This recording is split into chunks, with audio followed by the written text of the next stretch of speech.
Então, continuando a discussão sobre o livro do Henrique Dussel, né?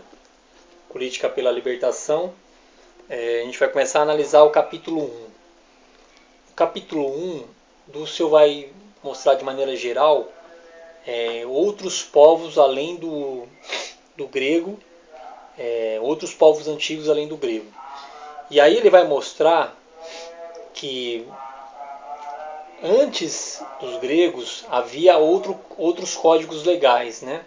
Por exemplo, o código de, por exemplo não, né? O primeiro código legal, né? Segundo ele, código de Shinri, na Mesopotâmia, 2094 a.C., onde o autor ele tem a preocupação em estabelecer a justiça a partir da proteção dos mais fracos e a partir da busca de igualdade. No mesmo sentido, na Babilônia, em 1792 a.C., tem o Código de Hammurabi, que também propõe a justiça a partir da proteção dos mais fracos.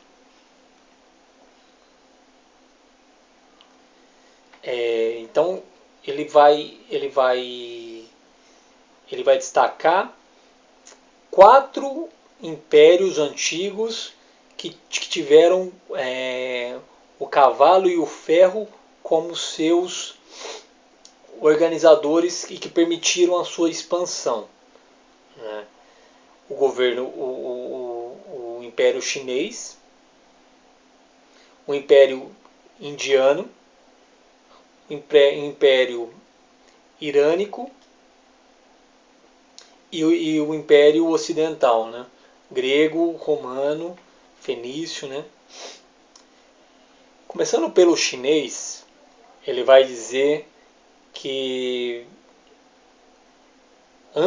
muito antes de Maquiavel, né, que é considerado o primeiro autor que escreveu sobre a guerra, antes de Maquiavel, muito tempo antes, Sun Tzu escreveu a primeira arte da guerra. E aí, nessa obra, ele discute como o Estado tem que se organizar para poder guerrear. Então é preciso conhecer as tropas, a moral das tropas, o clima, o terreno, os recursos naturais, né? O general, para que a guerra seja vitoriosa, né? Ele deve possuir sabedoria, sinceridade, humanidade, valentia e disciplina.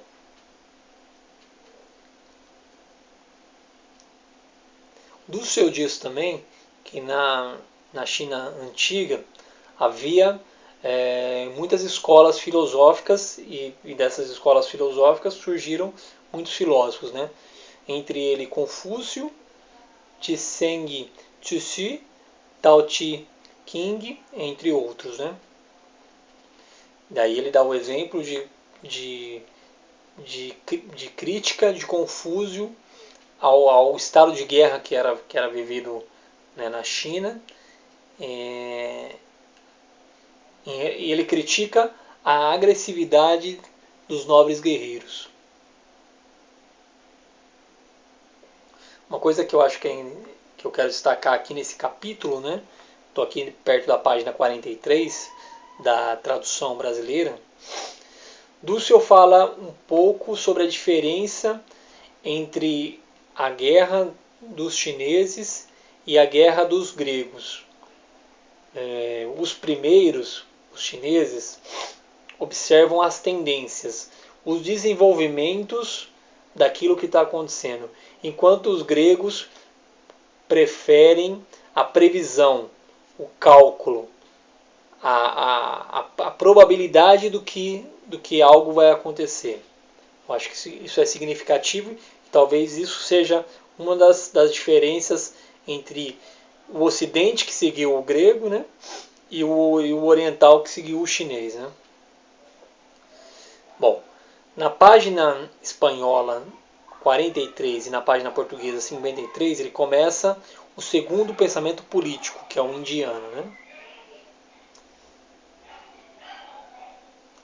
Ele aponta também que muitos séculos antes da modernidade europeia, da ontologia da subjetividade moderna, representada por Descartes, né? Descartes no penso logo existo, né? Muitos séculos antes, a Índia já propunha uma filosofia da subjetividade, ligada sempre a uma ética da salvação. E aí ele dá o exemplo dos Vedas e dos budistas e de outros, né? Bom, ele diz que nessa tradição, a tradição indiana, há 4 tipos de ciências. As ciências dos Vedas, uma hermenêutica, do Varta, a ciência da agricultura e do pastoreio, uma economia, uma econômica, né? uma ciência econômica, da Dantaniti, a ciência dos castigos, uma política, e Anvikshiki, a ciência do castigo, da lei e da ordem, que era a base das outras. Né? A política, bom, aí ele vai para a política do Irã, que é o 4, é o terceiro política antiga, né? A chinesa, a indiana e a iraniana. Ele diz que a iraniana foi o primeiro império da história, que começou com o persa em 559 a.C., por Ciro. Filosoficamente, esse império produziu o zoroastrismo, que depois gerou o maniqueísmo, que tem como talvez seu centro, a questão do dualismo, né? Bom e mal. Bom, na sequência, ele passa a analisar o quarto período, a quarta política antiga, né? A fenícia e depois os gregos e os romanos. Né? Então a Fenícia desenvolveram a arte, os fenícios, né, desenvolveram a arte da navegação no Mediterrâneo e ensinaram os egípcios, os cretenses, os persas e os gregos e os romanos. O sistema político da Fenícia foi significativo porque ele influenciou o sistema de Veneza, que depois influenciou o sistema moderno inglês. E ele destaca, né, é importante lembrar, que é importante que o milagre grego nunca existiu e que a Grécia foi um processo que culminou um processo milenar da Ásia Menor e do Egito, o desenvolvimento da Ásia Menor e do Egito. Então ele vai analisar agora o Império Helenístico e logo depois o Romano. Né?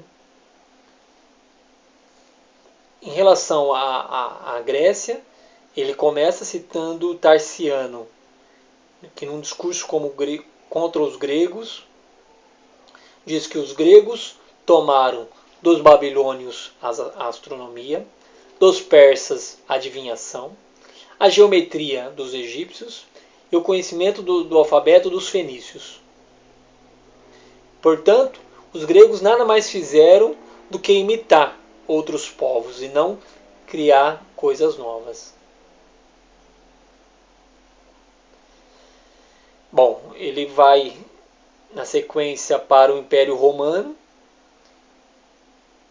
Ele diz que o Império Romano, desde 753 a.C., sob o poder do rei, se estruturava a representação das tribos por seus anciões, que constituíam assim o órgão colegial do governo, os senatos dos anciões. Instância oligárquica controlada pela comunidade sacerdotal na origem. Ele diz que em 494 a.C.